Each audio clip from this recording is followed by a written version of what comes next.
televidentes a su programa Viva Mejor. Como dijimos antes de estos cortes, hoy tenemos una entrevista con un invitado que ya no consideramos invitado porque es parte de nuestra familia, que es el doctor Silvier. Hola doctor, ¿cómo está? Un placer para mí, de verdad que siempre es honroso el conversar con los amables televidentes a través de Viva Mejor. Sí, gracias a Dios, siempre lo tenemos aquí para aclarar nuestras dudas, y el tema que hoy trae el doctor Silvier es sumamente interesante, ¿no? Yo les quisiera hacer una pregunta. ¿Ustedes creen que el amor puede matar? Hay mucha gente... Definitivamente, ya va, doctor, sí. En serio. Bueno, a puede eso matar. vamos, ¿ok? Entonces, eso, porque muchos de nuestros televidentes no relacionan ese amor y menos el desamor, que es realidad lo que hace daño. El amor no hace daño, pero el desamor sí, ¿no? Entonces, con siempre creen que eso es algo emocional, y que lo emocional no tiene que ver con lo físico. Y es lo que estamos aquí con el doctor Silvier hoy para llevar en Viva Mejor este tema tan interesante. Si el amor puede matar, ¿no? Que es un refrán muy viejo, ¿no? Él murió de amor. ¿Eso puede ser posible? Doctor Silvier, aquí estamos para que nos conteste. Murió de amor. Ajá. Sí. Mira qué pasa. Sucede que el severo estrés produce una serie de sustancias que son tóxicas para el cerebro.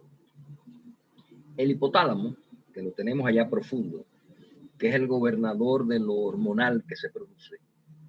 Cuando hay ese desamor doloroso, cuando hay ese rompimiento de amor, se secretan, igual que el estrés, cortisol, glutamato, adrenalina, etc.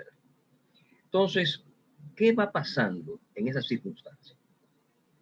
Que todas esas sustancias, que son muy buenas porque son las que nos preparan para el estrés, en una medida moderada, ellas nos preparan. Si ahí en el estudio dicen fuego, óyeme, tú eres capaz de brincar 9 pisos, 9 pies, y mañana al otro día. Y yo fui que me tiré, sí, fue usted. ¿Qué pasó en ese momento? Que esas sustancias prepararon para la defensa. Pero ¿qué pasa? Si esas sustancias son permanentes en el organismo, un ejemplo sencillo que yo siempre pongo es cuando usted sale en un vehículo en primera, cuando se usaban los carros de cambio, ¿no?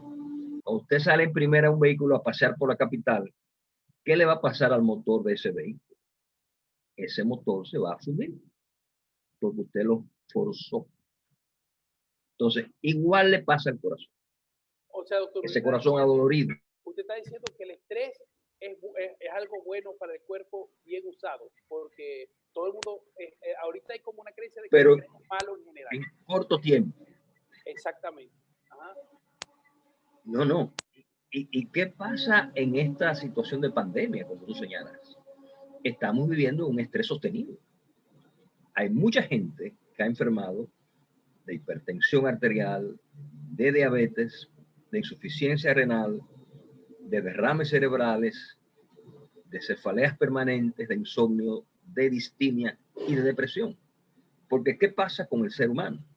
Cuando ese ser humano usted le quita las esperanzas y lo llena de incertidumbres, obviamente, por más equilibrado que sea su cerebro, llega un momento en que hay una fractura de ese cerebro. O sea, hay un desequilibrio importante porque usted no está comiendo bien, porque usted no puede manejarse en libertad. ¿Por qué razón a los que cometen delitos, criminales, ladrones, etcétera, se les priva de la libertad? Porque la libertad está entre los bienes preciados del ser humano. Claro, el primer bien más preciado que tiene el humano es la salud. La buena salud es el bien más preciado. Después hay varios, y uno de esos está la libertad.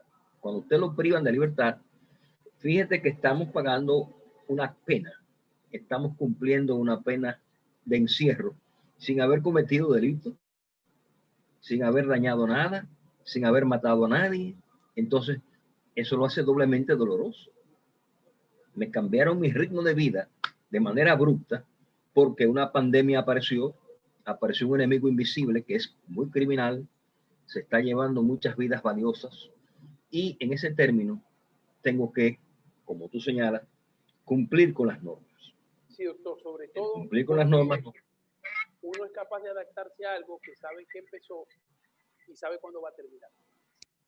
Pero precisamente yo creo que a lo indefinido. Lo que más es eso. Lo que más daño hace, si usted dice, no, bueno, usted va a estar aquí hasta enero. Bueno, tú dices, bueno, en enero salimos a cantar por las calles la alegría de que se acabó todo. Pero no hay esa garantía. Aún después de la vacunación, hay un problema serio y es que cada organismo responde de manera individual. Cada quien tiene un sistema inmunológico particular. Entonces, ¿qué hace eso? La vacuna no va a actuar en todo el mundo por igual. Entonces, hay gente que va a crear inmunidad, sí, pero otra gente que va a crear una inmunidad a medias. Y esa persona que tiene esa inmunidad a medias, es posible que tenga el chance de contagiarse, aún habiendo recibido la vacuna. Usted dice, pero acá, pero se vacunó. ¿Y qué pasó? Bueno, que ese paciente tenía factores adicionales, alguna inmunosupresión, algún tipo de tumor, algún tipo de alteración inmunológica, algún cáncer, etcétera. Doctor, como ocurre con cualquier vacuna contra el sarampión, contra la varicela, hay gente que está vacunado contra la varicela, contra el sarampión y le da igual varicela o sarampión. Sí, o sea que la gente... porque ese sistema inmunológico no respondió adecuadamente. Entonces, por eso es tan variable. Entonces, volviendo a ese corazón que rompe, esas sustancias estresoras, ¿qué hacen? Que aumentan la presión arterial y el corazón tiene entonces que bombear con más fuerza, porque hay una hipertensión arterial. No quiero decir que todo el que haya roto una relación le vaya a pasar esto. No. Es más común en las mujeres, penosamente. Es más común en las damas. Pero, ¿qué pasa con ese ventrículo? Como el ventrículo es la bomba, se contrae para que la sangre se dispare, ese ventrículo izquierdo se hipertrofia por exceso de bombeo a contrapresión. Entonces, ¿qué le pasa a ese ventrículo? Ese ventrículo se parece entonces, se abomba, las fibras pierden elasticidad, ¿verdad? Las fibras cardíacas de esa parte ventricular izquierda pierden elasticidad y se convierte en una especie de cesta que los pescadores japoneses usan para pescar pulpo. Y es una cesta de mimbre que ellos tiran al mar para que los pulpos entren y ellos los capturen. Entonces, por eso se le llama takosubo, porque los japoneses llaman a esas redes takosubo, porque fueron los médicos japoneses que en la década de los 90 describieron este síndrome. Es un síndrome de rompimiento del corazón.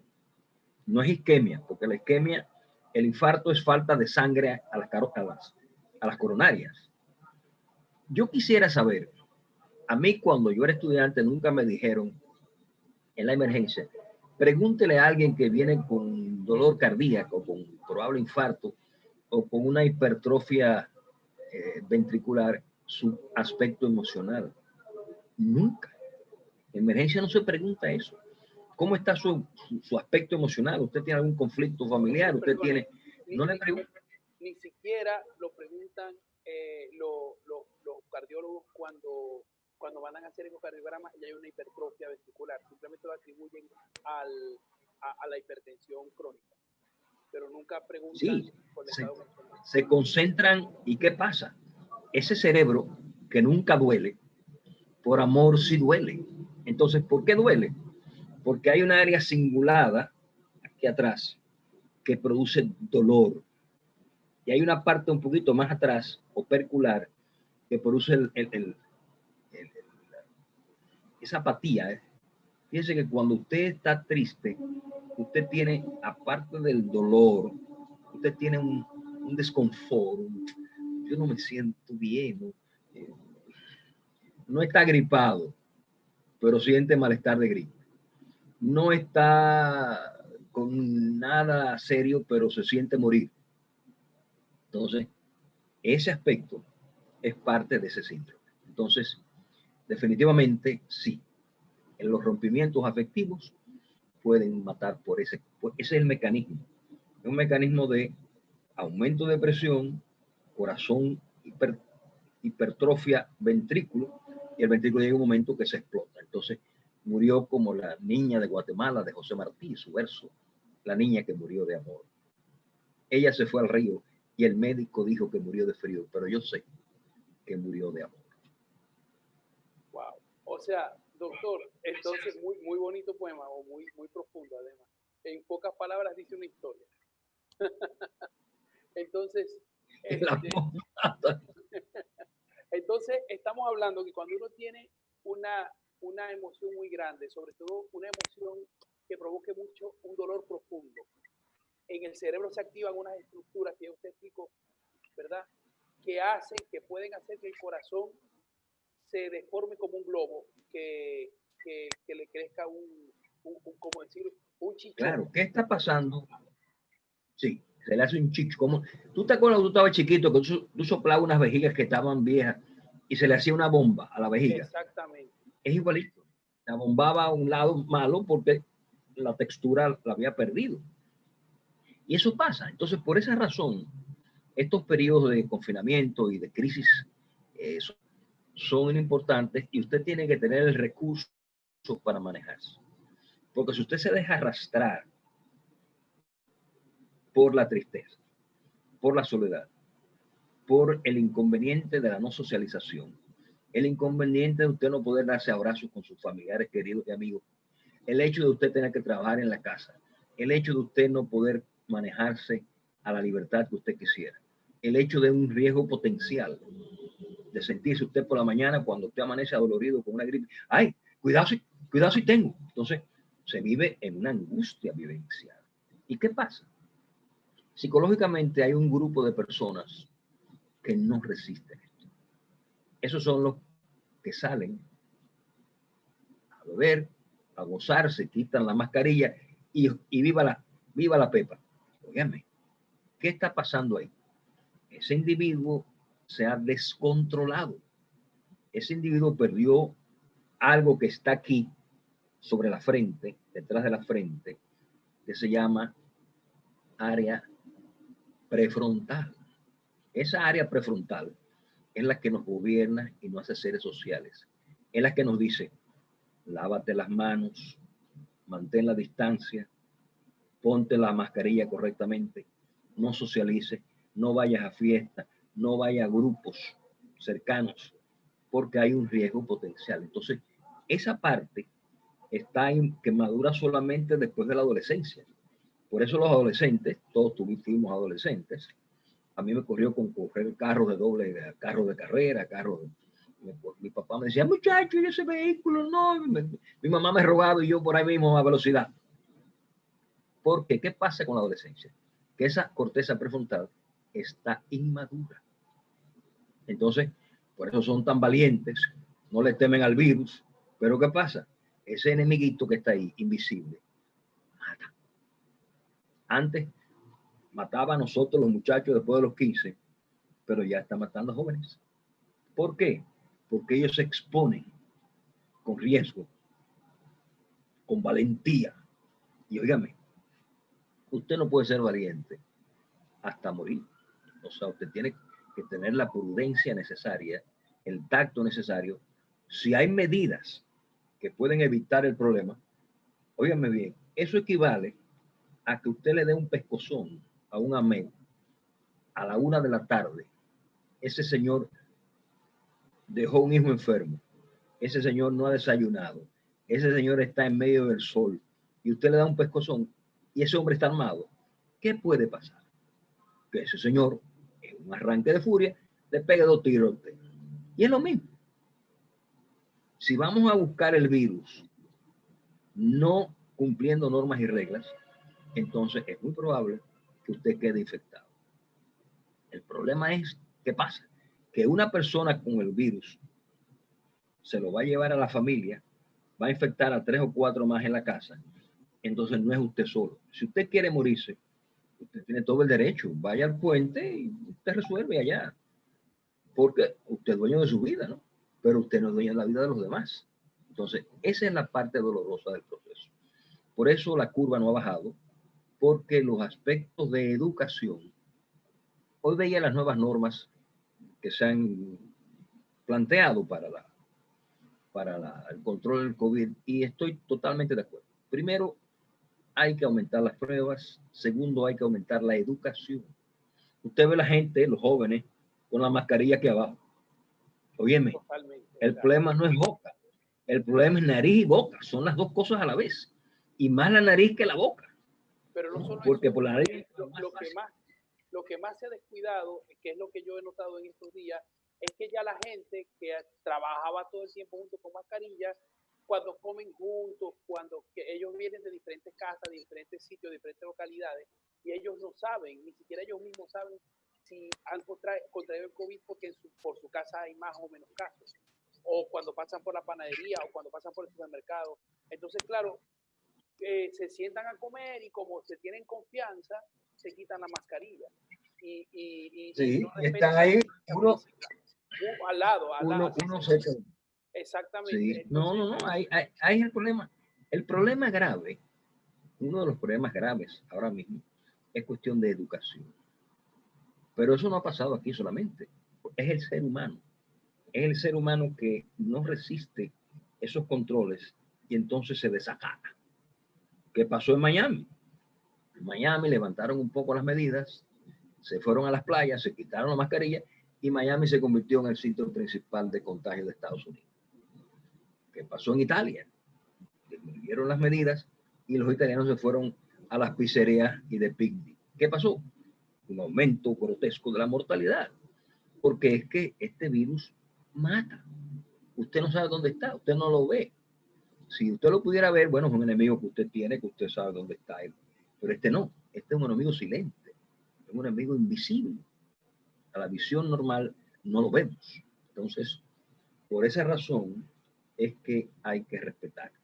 O sea, hay 1% de la población que está cumpliendo con las normas, pero hay un X% que no lo está haciendo. Entonces, ese es el riesgo mayor.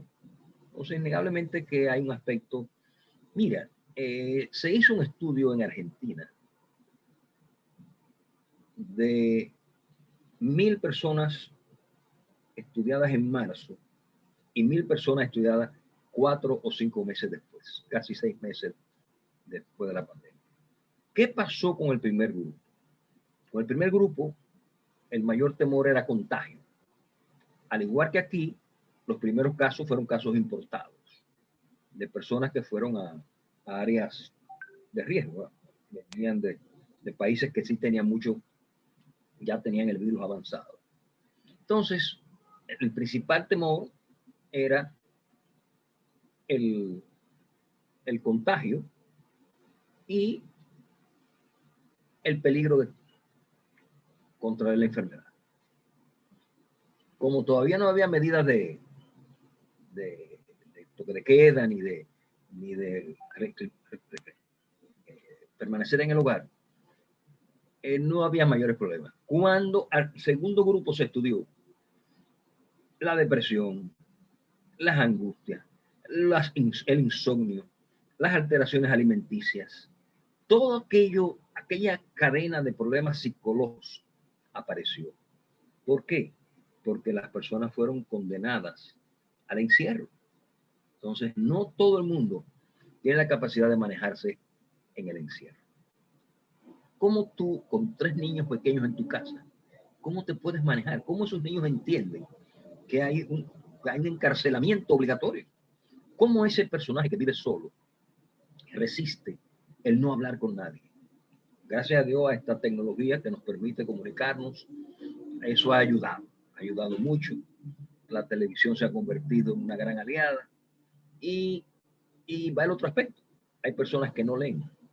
Hay personas que no leen ni los periódicos. Esos tienen un handicap, tienen una parte menos de ser felices, ¿no? El que lee tiene sus libros ahí, los disfruta, vuelve y los relee, los subraya, los goza, los disfruta y tiene una forma de esparcimiento. Porque no solamente es televisión, no podemos ir al cine, no podemos hacer más que ver a Netflix en las noches, etcétera. Entonces, Indudablemente que esos mecanismos de felicidad se han alterado. Se han alterado y, lógicamente, una población sensible, ¿verdad? Hay personas que son fuertes en términos emocionales y psicológicos. Hay otras personas que son débiles. Decía ahorita que cada quien tiene su punto de fractura. Hay gente que esta pandemia la ha manejado adecuadamente. Hubo otra investigación en Colombia, se llamó Solidaridad en la investigación, donde se investigaron 3 aspectos del médico frente a la pandemia, el médico trabajando con la pandemia. Un gran número de ellos mostró insatisfacción y satisfacción contra la población. Nosotros estamos haciendo el trabajo y ustedes están gozando en las calles. ¿Verdad? Óyeme, injusto. Un otro grupo mostró depresión, estados de angustia, dolores de cabeza, nostalgia, frustraciones. Y el tercer grupo que se adaptó. Los que menos se adaptaron fue el segmento de población de médicos jóvenes, de 19 a 29 años. El grupo más adaptado fueron las enfermeras y médicos, mujeres, damas médicos, de más de 40 años. Es decir, que a mayor edad, mayor capacidad de adaptación. Y eso es producto de que se madura esa corteza prefrontal y entiende que, bueno, esto es temporal, no hay nada eterno. O sea, esto terminará mañana o pasado, no tenemos la certeza de fecha, pero va a culminar. Ya tenemos, hay 150 vacunas. Yo pensaba que era solamente la rusa, la inglesa y la norteamericana. No, no. Se están desarrollando en el mundo 150 vacunas. Sí, o sea, esas vacunas, hay algunas, o sea, todas están en prototipo, hay algunas que están mucho más avanzadas que otras. Y por eso es que las vacunas son como súper importantes para ese, el, o sea, aunque son muy Que importantes. necesitan pasar la fase 3. La fase 3 en humano. Entonces, no es tan fácil. Usted lo puso en el laboratorio, utilizó animales de experimento, el ratoncito, el conejito, etcétera, pero no, hay que pasar eso al humano, a ver qué potencialidad o qué cantidad menos de efectos secundarios va a tener. Porque la única medicina que no tiene efectos secundarios es un vaso de agua. Después todas tienen A, tienen B o tienen C. Todos tienen algo. Entonces, indudablemente que vamos a esperar. Yo estoy muy cifrado en la de Oxford, muy esperanzado. ¿Por qué razón? Porque esa señora, la doctora Crowley, americana, inglesa, perdón, se inoculó ella y a sus 3 hijos trillizos y se inmunizaron. O sea, cuando un médico se atreve a ponerse él mismo la vacuna y ponérsela a sus hijos, óigame, es que está segura de la seguridad, de que eso es efectivo, está segura de su efectividad. O sea, y lógicamente ese es el futuro y va a resolverse de una manera gradual, pero efectiva, y va a desaparecer. O sea, todas estas virus y bacterias y pandemias que ha tenido la humanidad tienen el inicio, un pico alto, tienen un plató y luego tienen un proceso de descenso, pero que nosotros quisiéramos que fuera mañana por la mañana, pero no es tan fácil. Exactamente. Doctor, muchísimas gracias, de verdad. Como que nos quedan como unos minutos, pero yo quisiera cerrar con una pregunta que yo creo que todos los televidentes nos debemos estar haciendo. ¿Es inevitable que nos afecte de una manera que nos lleve a unas consecuencias de físicas? ¿O hay formas de combatir el estrés aún en este encierro? De combatir todas esas cosas que van en contra de nuestro propio organismo para, bueno, porque esto no lo controlamos. O sea, es imposible de controlar, o nosotros podemos controlar lo que no se controla. Me explico, no sé si me entendió la pregunta. Sí, la pregunta es interesante, y si yo tuviera la respuesta perfecta a esa pregunta fuera premio Nobel.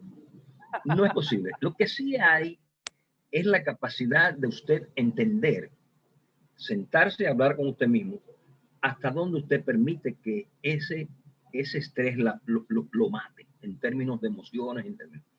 Ok. Usted dice, bueno, no tengo el recurso mental. Sí, usted lo tiene. Búsquelo. Fomente lo que a usted le gusta, que se puede hacer. La música, la lectura, el conversatorio. Oiga bien, una terapia. Llame a un par de amigos diariamente.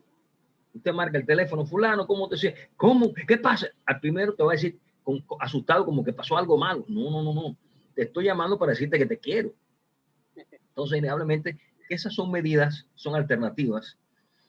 Use el crucigrama que ayuda a pensar y ayuda, busque el diccionario, o sea, busque, no se siente ni a llorar ni a contar nubes.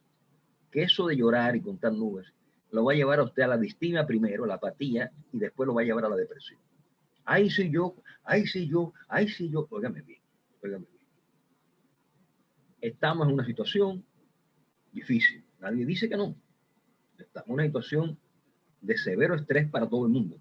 Pero si usted no tiene el recurso, la inteligencia emocional para manejarse, usted va a terminar deprimido, con intentos de suicidio, o haciendo abuso de alcohol, haciendo abuso de drogas, haciendo abuso del tabaquismo, haciendo abuso de todo. Y lo peor de todo, es que a usted no lo van a resistir ni sus hijos, ni su mujer, ni su esposo, ni sus vecinos, ni sus amigos. Porque usted se convirtió en un cascarrabia, en un irritable, usted se amanece molesto y se acuesta. Claro, usted dice, bueno, hay alternativas, sí, hay sedantes suaves que se pueden utilizar, que no necesitan receta de control. Hay varios en el mercado. Usted va y lo procura en la farmacia, dame tal cosa y tómeselo. Si usted no lo puede manejar a su mutuo propio, ayúdese. Es preferible que usted se ayude a que usted se derrumbe y caiga en el estado depresivo. En la depresión se cae muy rápido, pero se sale muy lentamente. Entonces, en estas circunstancias adversas, estresantes, de demanda emocional, es el momento de usted crecerse y decir, bueno, espera, estamos ante una situación de conflicto, yo lo sé, no la puedo cambiar, no la puedo parar. ¿Va a terminar mañana? No sabemos. Sí, pero va a terminar. Todo tiene su fin, hasta la vida misma. Una vez empieza y una vez termina. Entonces, no ha habido pandemia eterna. Las pandemias tienen su periodo de tiempo, inicio y término. Entonces, por eso debemos nosotros entender que no solamente es preservar la parte física, el ejercicio, la moderación, no, va a la otra parte. Y mi parte cerebral, y mi parte emocional, y mi parte psíquica. Que eso es muy importante, porque una vez se derrumbó, usted permitió que se derrumbara, entonces el conflicto se hace más grave. Bueno, doctores, yo espero que estos consejos le haya llegado a la gente, porque es muy importante saber que aunque no podemos evitar lo que causa este malestar, sí podemos evitar las consecuencias de ese malestar. Y yo creo que eso es lo importante. Depende de la actitud que tengamos ante la vida, vamos a tener una respuesta diferente, tanto nuestro organismo como nuestra mente y nuestro espíritu, ¿no? Porque creo que las tres cosas se incluyen unas a otras, aunque estemos acostumbrados a que las medicinas solamente nos quiten lo físico. Pero es ahí, cuando cruzamos esa línea tan fina, y todos juntos a nivel mundial la estamos cruzando ahora, es donde uno se hace estas preguntas más profundas, tanto en el ámbito de la medicina como en el ámbito interno, o sea, de la espiritualidad y todo. O sea, y de verdad que ha sido un tema muy interesante y todas las luces que nos ha abordado sobre este tema son altamente importantes porque mucha gente puede estar afectando muchísimo sin darse cuenta que lo está haciendo. Y esas consecuencias, como usted dice, la depresión, el desamor, la incertidumbre, pueden crear hipertensión, pueden crear diabetes, pueden crear enfermedades crónicas con las que quedemos sufriendo para siempre a partir de una situación de estrés aguda que se puede prolongar en el tiempo. Entonces simplemente nos queda tener esperanza. Y la forma de tener esperanza es precisamente saber manejar, me imagino que también con lo que siempre nos ha aconsejado, además de lo que usted nos ha dicho, con el ejercicio y durmiendo bien. Con estas cosas se evitan muchas complicaciones en nuestro cuerpo. Sí, señor. Entonces, doctor, muchísimas gracias. Lo esperamos muy pronto aquí con otro tema. Un placer. Porque siempre es grato. Para mí siempre es muy grato. Es una luz muy grande la que usted nos arroja cada vez que viene este programa y por eso nos encanta que venga. Muchísimas gracias por todo. Entonces, amigos televidentes, no se vayan porque ahí quedan los otros segmentos bien interesantes de Viva Mejor que también tienen mucho que ofrecerles y mucho que enseñarles a todos ustedes. Volvemos con más y mucho más de su programa Viva Mejor después de este corte comercial.